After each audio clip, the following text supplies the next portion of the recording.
Okay, welcome to the Evolve, the next instalment of your SPEAR model.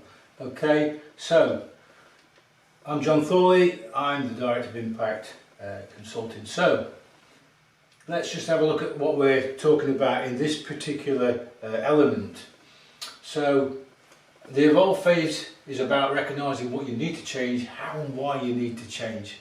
Okay, so what are the skill sets and things that we need to change, that we need to develop? How do we evolve for us to get in our strategy from A to B? What sort of things have we not conquered yet? What skill sets and what competences do we need to improve over this period of time? So it's about recognising paradigms and challenging yourself to reprogram the mindset, looking at our habits that we form over time to see if they're serving us well. Again, it's about going head to head with our comfort zone, because anytime we want to step up to something new, we invariably have to do something new. And so doing something new means it's for the first time, most probably. So that's when we're stepping out of our comfort zone and it feels a little bit scary. So we need to be mindful of how we feel and how we behave and approach and conduct ourselves through that process. It's about building better relationships. So how do we need to perhaps build on relationships that we already have, or how do we need to get new relationships to get what we are looking for? And again, transforming habits so they serve us better. So habits, we'll talk about that in a little while. So this is the model for the Evolve stage. We've got Evolve in the middle, then we're going to be looking at the comfort zone, relationships, habits and mindset. Okay, so let's just take a first look at the Evolve. Again, you can pause the recording at any time to look at the workbook and go through the exercises, and you may want to go back over some of the other exercises as well. Now, there's a quote here from Charles Darwin: "It's not the strongest of species that survive, nor the most intelligent that survives. It is the one that is the most adaptable to change." And so thinking about your strategy, your personal strategy for your career, it's about how you change and grow and develop over that time that allows you to be successful more often and moreover throughout your career. And so you'll be able to be adaptable to change. And that's an important aspect that we need to consider. So keep evolving, keep growing is what I'm saying. So if you want things to change, then first you must change. It's as simple and straightforward as that. So if we cannot change the situation, we must change ourselves, even if it's just the way we change the way we think about the problem or the challenge or the situation. So we can sometimes change our perspective, and that changes everything. Okay, in terms of looking for a particular role, in terms of understanding how we're going to evolve, we need to look at something called gap analysis. So what we're looking at here is the current state. That's the skills and competences and qualities and attributes that we possess right now, and we can do that by using self-assessment. And then how do we get over to the desired state, which is the future state, which is the place where we want to be and the place where we need to be, the skill sets and whatever else that we need to qualify in to get to that next stage. And there in the middle sits the action plan. Okay, and there's two words in that statement, action plan, and the first word is the most important word, and we're going to be talking about that in the next instalment. So action is absolutely key, but of course we need to plan. So in order to evolve, we must first identify the skills, competencies, qualities and attributes that we need in order to help us to get to that next stage. So you might want to pause the record and have a look at this. If not, you can carry on. I'm going to carry on anyway. So next stage is the comfort zone. So this is, we've all heard about the comfort zone, and it's really that place where it is exactly that. We're doing the things that we ordinarily do, and that's really things that are mostly habitual behaviours that we ordinarily do. If you think about a place of work, and maybe you've worked there for a number of years, and people tend to do the same things over and over and over again. It's just the way it works around here. and that's working in the comfort zone. Of course, when we step out of that comfort zone, we step into sometimes what's called the fear zone, and we lose our confidence because we've not done something before, and we find excuses, and the internal language tells us to say, actually I shouldn't do that, something might go wrong, I might make a mistake, I might look foolish, I might not be able to cope, whatever it is, and that keeps us in our comfort zone, and that keeps us trapped in a particular situation. So what we've got to get over that fear zone, and we've got to get into this learning zone, and the key to that is the way we think. Okay, so if we think about doing something instead of, there's no such thing as failure, there's only feedback, so actually we have a go at something, it doesn't work out, so we get some feedback as to what went wrong, so we can have a different approach and a different attack at doing the same thing. And so it's feedback that matters, and if we can get that into our mindset, which we're going to talk about in a second, then we can start to get into the learning zone and start to acquire new skills, start to deal with challenges that we face, and then actually that extends the size of our comfort zone, and that is growth. And so really, the comfort zone is keeping us penned in from growing, and the growth is the opposite of it. That's challenging the comfort zone. That's really where we need to be. So you may want to pause and have a look at the exercises there. Okay, then we're talking about professional relationships, and how do we build, nurture, develop new relationships, for instance.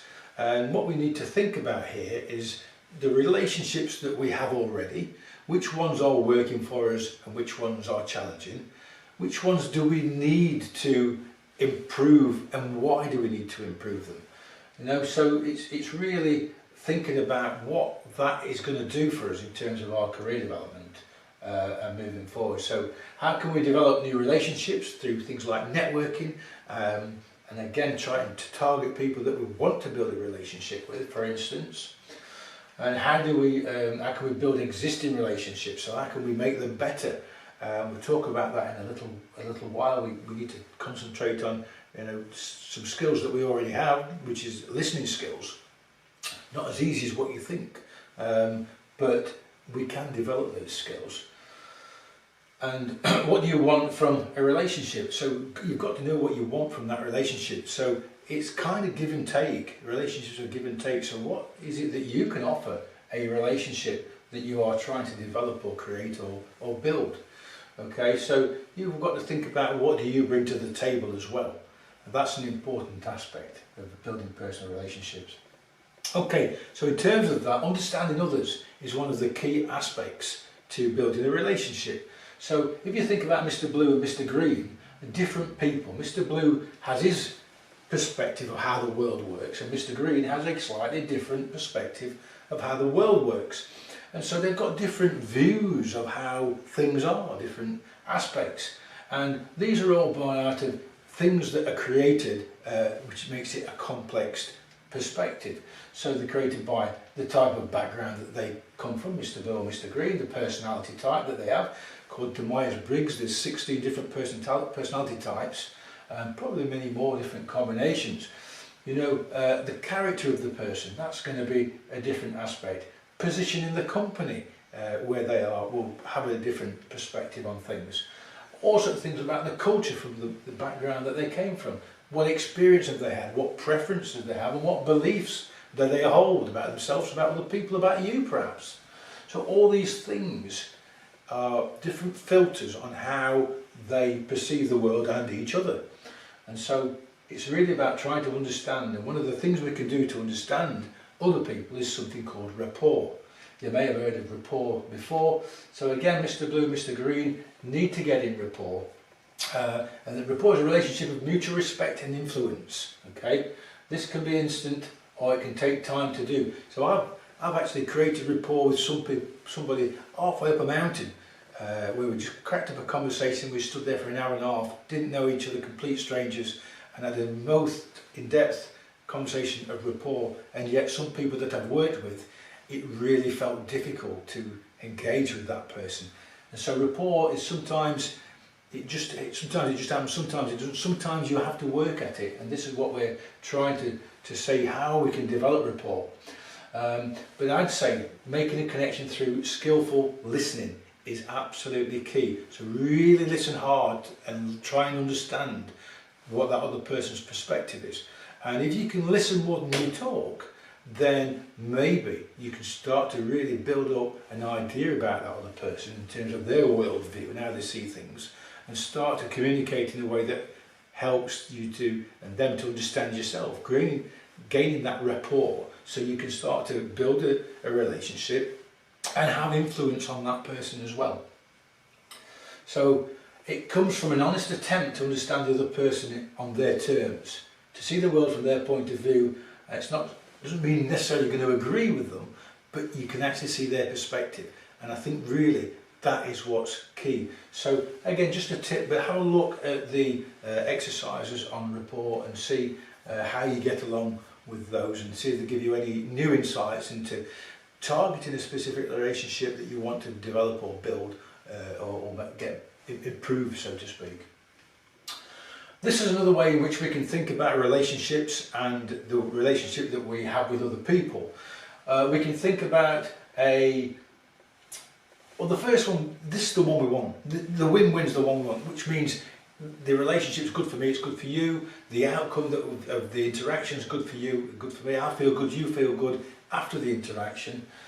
The opposite to that is a win-lose or a lose-win, which means I feel good but you don't feel good about it, or you feel good but I don't feel good about it, and that leaves some kind of sour taste, maybe a bit of resentment or whatever else about that interaction, or whatever it might be in terms of some kind of element of work. And then of course there's the lose-lose, where we get stuck and actually we don't agree at all and we part company or part ways, the relationship breaks down. That's not where we need to be. So always just a little tip really, just to think win-win every time. What about the other person? What's good for them? What are they after? What are they looking for? What do they need from this interaction or this relationship? And that's just a good way to think about building relationships. Okay, again you can pause the recording if you want to. I'm going to move on. We're going to talk about habits. This is really important in terms of how we start to plan and think about how we're going to change. Habits are predictable patterns of behaviour that we repeat over and over again. And of course we know that to repeat the same thing over and over is the definition of insanity, according to Albert Einstein. To expect different results when we're doing the same thing over and over again. So we have to change our habits, but of course they're quite difficult to change. So habits are like cruise control on your car. So they're kind of automatic. They just work. Habits are just part of the subconscious mind that's been ingrained in us for years. And there's some good habits. We get up and we have a wash, clean his teeth and whatever else. They're good habits to get into. However, there's some habits that aren't as productive, and maybe we should start to think about breaking some of those old habits and developing some new ones that are more beneficial and serve us better towards our goals. So you do not have to pay attention, in other words, in terms of the cruise control into the old habit. It's automatic, and many organisations work for years and years on this perspective. Old habits. This is the way we deal with customer complaints. This is the way we deal with quality problems. This is the way we deal with sales. This is just the way we do things, and we never really consciously think about developing a new way of looking at things. Okay, and that's just a reminder of what I've just said there about Einstein's quote there, so I'm going to move on from that. But this is the idea. I don't know whether you've ever seen the film. It's a great film, Groundhog Day, Bill Murray. But that's kind of how it feels when you've got the same habits going over and over and over again. You're running the same day, you're running the same program. And that's where we need to take the good bits, keep hold of the good bits, but tweak and change a few habits that aren't serving us too well and that's keeping us stuck in place. So, finding self-discipline and commitment to develop a new habit can be tough. We all know, because we've done New Year's resolutions, and probably by the time you get to January 15, 20 or whatever else, that resolution's probably failed already, and we revert back to what we was doing earlier. Okay, so we know that changing habits is really tough. I think everybody's just, I've got a class 30-40 people and I asked them to put their hands up. Everybody says, yeah, John, I've tried a New Year's resolution, as have I, and failed at different times. But first, when you identify your passion, purpose and meaning to direct your activities, forming new habits is more sustainable. So really, when you start to get that idea of where you want to go, then to change 1 or 2 habits is more likely. And they say that between 30 to 90 days is what you need to do. So a daily habitual change kind of ingrains it in your mind. So we can create new habits. All the science says that we can create new habits. Lots of people do, of course. So this is something that we need to be doing, making our habits aligned to our personal strategy. Okay, so we're just going to move on to mindset. And again, this is alongside of the habits. So it's more than a positive outlook. It's not about looking on the bright side. It's actually a focused mindset on where we want to go. So it's about really challenging all the negative thoughts. We get negative thoughts from time to time that says, okay, I've got this new fantastic goal, this ideal position that I want to go for, and then we get some negative thoughts that I'm not really up for this, I'm not ready for this, or I haven't got the right skill sets, or I don't think I could do certain elements of it, or whatever it is. We've got to let these negative thoughts go, and we've got to fill our minds with positivity, and we've got to constantly tell ourselves. It's the internal dialogue, which is a part of neuro-linguistic programming. It's one of the key functions of NLP. It's the internal dialogue that we continue telling ourselves that actually, no, we can, keeping that positive outlook going in terms of the mindset.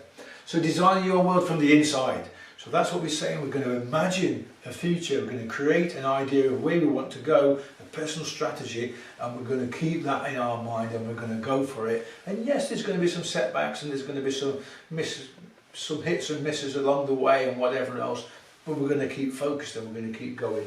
And it's the mindset, designing from the inside out, that's going to be key to this. Focus and resilience in terms of pushing forward. So, developing a personal strategy using your best thinking, that's what we're trying to do. And your best thinking comes from positive thought, positive outlook. Okay, we don't want any negativity creeping in at all. Okay, and I'm going to finish with this one, so have a look at the workbook when I've finished this slide. Paradigm, it's a mental program that has almost exclusive control over all habitual behaviour, and almost all behaviour is habitual. So in other words, you know, we're not thinking for ourselves, and that's what we need to be challenging and changing. So have a look at the workbook associated with this, and good luck with that, and I'll see you for the next instalment in a little while.